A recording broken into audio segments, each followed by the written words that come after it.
ಈ ಬಾರಿ ಮಹಾರಾಜ trophy T20 ಟೂರ್ನಿಯಲ್ಲಿ ಕರ್ನಾಟಕದ ಯುವ ಕ್ರಿಕೆಟಿಗ ಮನೋಜ್ ಪಾಂಡ್ಗೆ ಸ್ಫೋಟಕ ಆಟವಾಡುತ್ತಿದ್ದಾರೆ.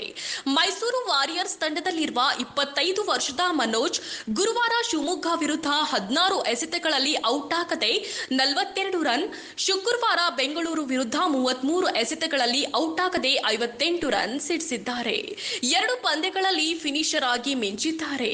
ಆದರೆ ಮನೋಜ್ ಕಳೆದ 2 ವರ್ಷಗಳಿಂದ ಆರ್ಸಿಬಿ ತಂಡದಲ್ಲಿದ್ದರೂ ಆಡಲು ಯಾವುದೇ ಅವಕಾಶ ಸಿಕ್ಕಿರಲಿಲ್ಲ.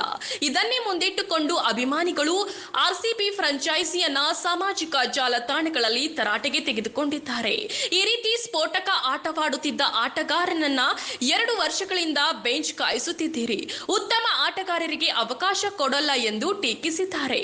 ಮನೋಜ್ ಅವರನ್ನ ಆರ್ಸಿಬಿ 2023ರ ಐಪಿಎಲ್ಗೂ ಮುನ್ನ 20 ಲಕ್ಷ ನೀಡಿ ಖರೀದಿಸಿತ್ತು. ಆದರೆ ಈವರೆಗೂ ಒಂದು ಪಂದ್ಯವಾಡಲು ಅವಕಾಶ